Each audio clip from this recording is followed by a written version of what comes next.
Hello student, कैसे हैं आप सब? आई होप अच्छे होंगे। हम लोग प्रॉपर्टीज़ ऑफ मैथ डिस्कस कर रहे थे। हम लोग कुछ प्रॉपर्टीज डिस्कस की भी थी। आज हम लोग उसी के सीरीज में नेक्स्ट डिस्कस करेंगे प्रॉपर्टीज़ ऑफ मल्टीप्लिकेशन क्या होती हैं। मल्टीप्लिकेशन में closure property, commutative property, associative property, multiplicative property of one, multiplicative property of zero क्या होता है, डिस्ट्रीब्यूटिव प्रॉपर्टी क्या होती है, ये सब आज हम डिस्कस करेंगे। जैसे हमने एडिशन पढ़ाया था, मैंने आपको सब्सट्रैक्शन पढ़ाया था, सेम वैसे ही कुछ है, नया कॉन्सेप्ट आपको सीखने को मिलेगा। अगर आप किसी भी क्लास में पढ़ रहे हैं, class 4th 5th 6th 7th, कहीं ना कहीं आपको चीज़ें हेल्प करेंगी। और मल्टीप्लिकेशन के लिए एक तरीका समझिए कि मल्टीप्लिकेशन को ईजी करने का तरीका भी आप यहाँ सीख जाएंगे। तो चलिए स्टार्ट करते हैं। मैंने आपको बताया था जब हम एडिशन की प्रॉपर्टी पढ़ी या सब्ट्रैक्शन की पढ़ी थी, फर्स्ट प्रॉपर्टी क्या थी? Closure property. फर्स्ट प्रॉपर्टी क्या थी? Closure property. फर्स्ट प्रॉपर्टी यही थी, क्लोजर प्रॉपर्टी। अब क्लोजर प्रॉपर्टी क्या थी? क्लोजर प्रॉपर्टी में मैंने बताया था कि अगर हम किसी दो होल नंबर को, एडिशन की बात करते हैं, तो अगर हम किसी दो होल नंबर को ऐड करते हैं तो जो ऐड करने पर हमको नंबर आएगा वो भी एक होल नंबर होना चाहिए। क्लियर? सेम चीज़ यहाँ पे क्लोजर प्रॉपर्टी मल्टीप्लिकेशन में क्या है? अगर हम किसी भी दो नंबर को मल्टीप्लाई करते हैं, अगर जैसे कोई नंबर हमारे पास है 4 × 8, 4 भी एक होल नंबर है, 8 भी एक होल नंबर है, इसको मल्टीप्लाई करने में कितना मिलेगा? 32 मिलेगा। ये भी क्या एक होल नंबर है। क्लियर? इसको आप लिख कैसे सकते हैं? अगर आपको लिखने के लिए कहा जाए, सिंपल सा है कि किसी भी दो होल नंबर का प्रोडक्ट क्या होगा? होल नंबर होगा। तो लिख सकते हो the product of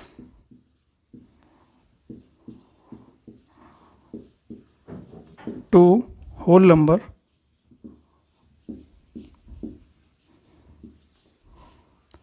is a whole number, is a whole number। Clear? इसका एक एग्जाम्पल आप लिख सकते हैं, मैं यहाँ नीचे लिखा तो पास में लिख देते हैं।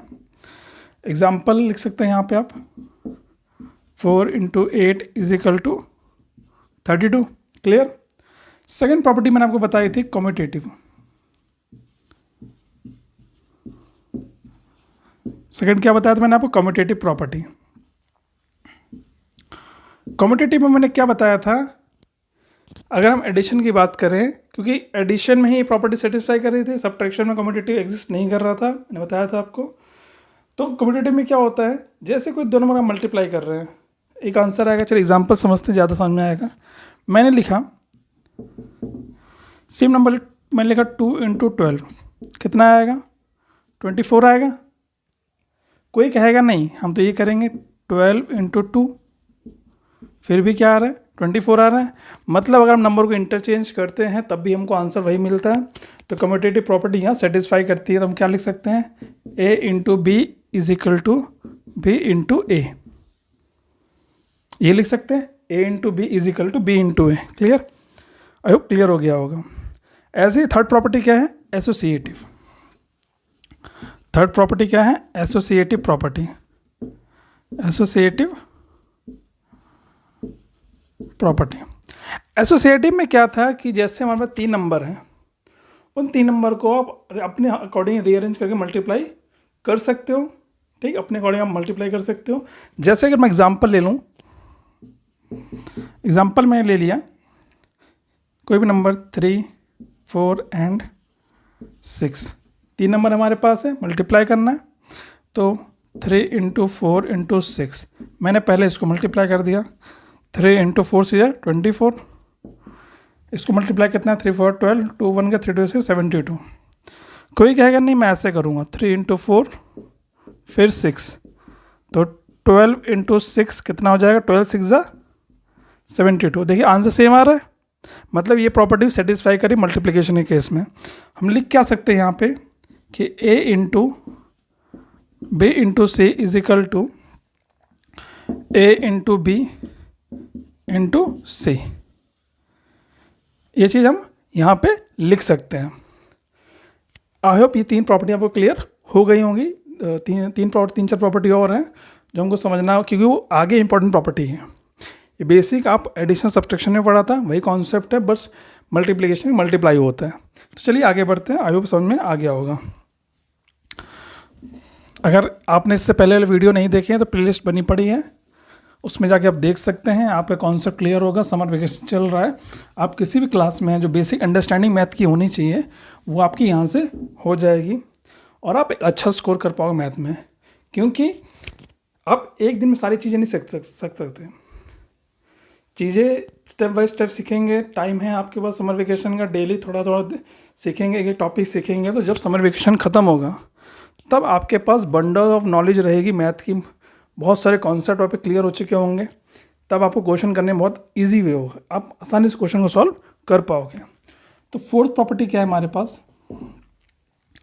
Fourth property multiplicative property of one. क्या है? मल्टीप्लिकेटिव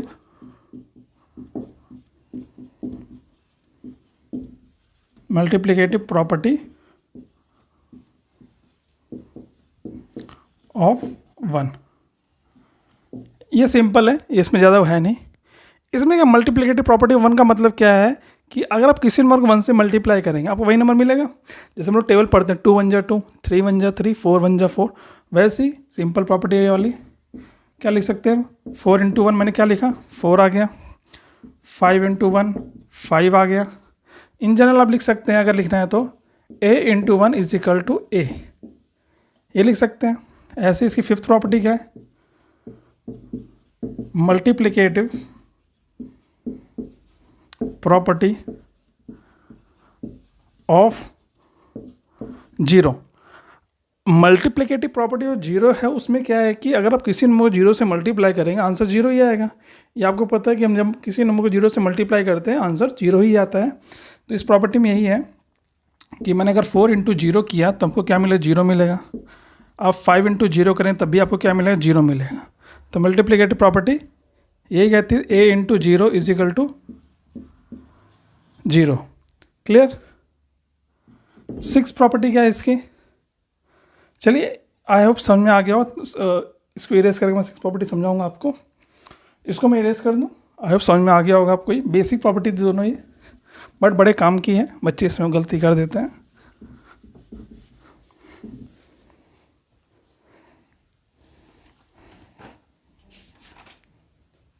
क्या है? Distributive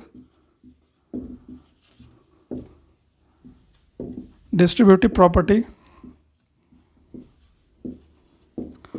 of multiplication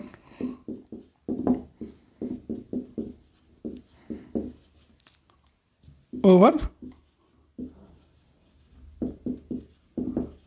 addition. ये प्रॉपर्टी थोड़ी इंपॉर्टेंट है, क्योंकि ये प्रॉपर्टी अगर आप समझ जाएंगे तो बहुत सारे क्वेश्चन आपके बहुत जल्दी हो जाएंगे, इजी वे से आप क्वेश्चन को सॉल्व कर पाओगे। आपको ज़्यादा टाइम नहीं लगेगा क्वेश्चन सॉल्व करने में, फिर कितने बड़ा नंबर क्यों ना हो। क्लियर? तो अब देखिए इसको करना कैसे, मैंने आपको एग्जांपल देकर समझाता हूँ। पहले जैसे मेरे पास नंबर है 7 3 5 × मैंने क्या किया 101, इसको आपको मल्टीप्लाई करना है। ठीक, इसको आपको क्या करना? मल्टीप्लाई करना है। कुछ बच्चे इसको डायरेक्ट मल्टीप्लाई करेंगे, बट मैं आपको यहाँ सिखा रहा हूँ क्या करना है आपको। 7 3 4 × 100 + 1 लिख सकता हूँ मैं इसको ऐसे। इसका क्या करना है? 7 3 4 × 100 + 7 3 4 × 1, ये हो जाएगा। इसके बाद 7 3 4 0 0 + 7 3 4, ये आ जाएगा। अब देखिए इसको मल्टीप्लाई करना इस तरीके से ईजी है कि आप डायरेक्ट वैसे मल्टीप्लाई करेंगे। यहाँ से एरर और मार्जिन बहुत कम हो जाता है मैथ में।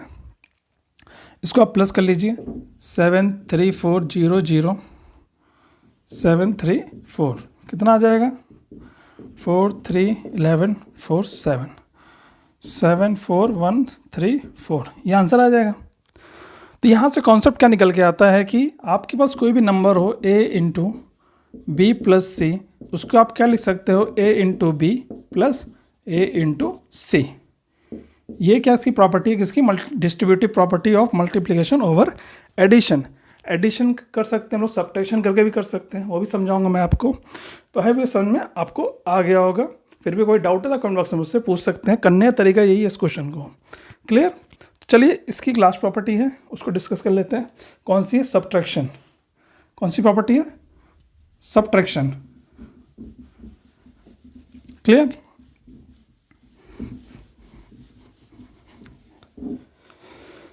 सबट्रैक्शन क्या है?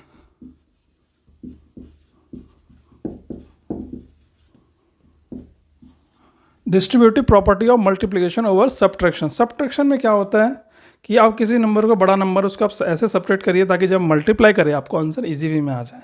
एक क्वेश्चन लेके समझते हैं इसको भी। क्वेश्चन ले लिया मैंने, तो क्वेश्चन क्या है, कोई भी नंबर लीजिए आप जो आपको ठीक लगे।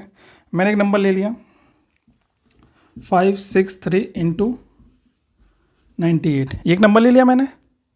अब ये नंबर लेने के बाद क्या है, इसको सॉल्व करना है मुझे।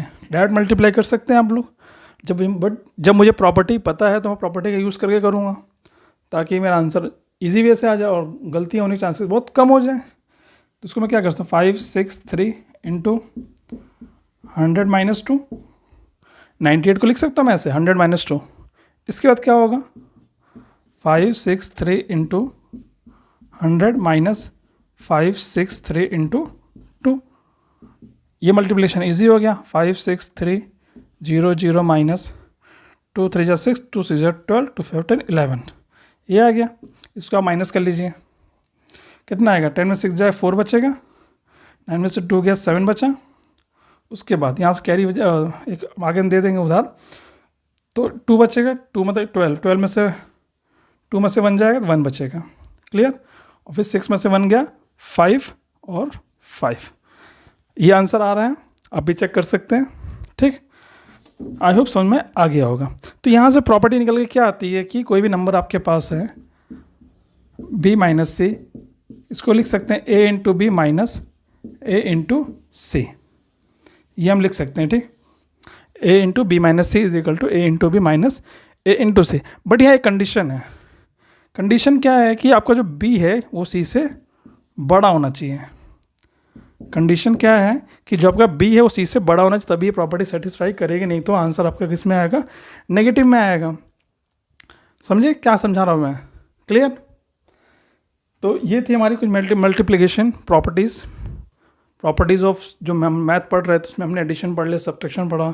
मैंने आपको और भी चीज़ें बताई, इंडियन सिस्टम क्या होता है, इंटरनेशनल सिस्टम क्या होता है, सक्सेसर क्या होता है, प्रेडिसेसर क्या होता है, और भी चीज़ें वहाँ आपको प्लेलिस्ट में मिल जाएंगे। नेक्स्ट हम लोग कल डिस्कस करेंगे प्रॉपर्टीज़ ऑफ डिवीज़न, उसके बाद हम लोग चलेंगे फैक्टर्स क्या होते हैं, मल्टीपल्स क्या होते हैं, फिर हम लोग पढ़ेंगे LCM SCF क्या होता है, लाइन्स एंगल्स, लाइन सेगमेंट क्या होता है, सब चीज़ें पढ़ेंगे। टाइम हमारे पास बहुत है, बस स्टेप बाय स्टेप चलेंगे तो चीज़ें आपको समझ में भी आएंगी और हमारा ब्रेन भी उसको एक्सेप्ट कर पाएगा। सब चीज़ें एक साथ समझा दूंगा तो उसको फिर हमारा जो ब्रेन होता है वो एक्सेप्ट नहीं करता कि कोई जब नई चीज़ होती है उसको ब्रेन एक्सेप्ट करेगा। एक्सेप्ट करने मतलब है कि आपको कुछ दिन तो याद रहे, चीज़ें आपको समझ में आ रही हों। अगर मैं सब चीज़ें एक साथ बता दूंगा आप उस टाइम तो समझ लोगे बट भूल जाओगे, क्योंकि नई चीज़ होती है ब्रेन एक्सेप्ट नहीं कर पाता, क्योंकि हम रिवीजन करते नहीं है। जब रिवीजन नहीं करेंगे तो ब्रेन कैसे उसको बहुत दिन तक उसको स्टोर करके रख पाएगा ब्रेन में। अब मैथ क्या होता है, मल्टीपल रिवीजन। आप जितनी टाइम रिवीजन करोगे उतना आपको कॉन्सेप्ट क्लियर होगा, उतने आपको क्वेश्चंस अच्छे से बनेंगे और इजी बनेंगे और टाइम कम होता चला जाएगा। पहले क्वेश्चन का वो सॉल्व करना 10 मिनट लग सकता है, नेक्स्ट टाइम आप करेंगे 5 मिनट लग सकता है। ऐसे तो अगर क्वेश्चन का जो लेवल उसके अकॉर्डिंग आपका टाइम पीरियड डिसाइड हो जाएगा, ठीक। तो वीडियो यहीं पे एंड करना चाहूँगा। अगर आपको वीडियो अच्छा लगा हो तो लाइक करिएगा, अपने फ्रेंड को भी शेयर करिए जो किसी भी क्लास में पढ़ रहे हो। अगर उनका बेसिक मैथ का कॉन्सेप्ट क्लियर नहीं है तो यहाँ से उनको मैथ की क्लियरिटी आ जाएगी कॉन्सेप्ट की। और शेयर करिए ज़्यादा से ज़्यादा। चैनल पर नया है, चैनल को सब्सक्राइब करिए। वीडियो यहीं पे एंड करता हूँ। आप सबको दिन शुभ हो। Thank you.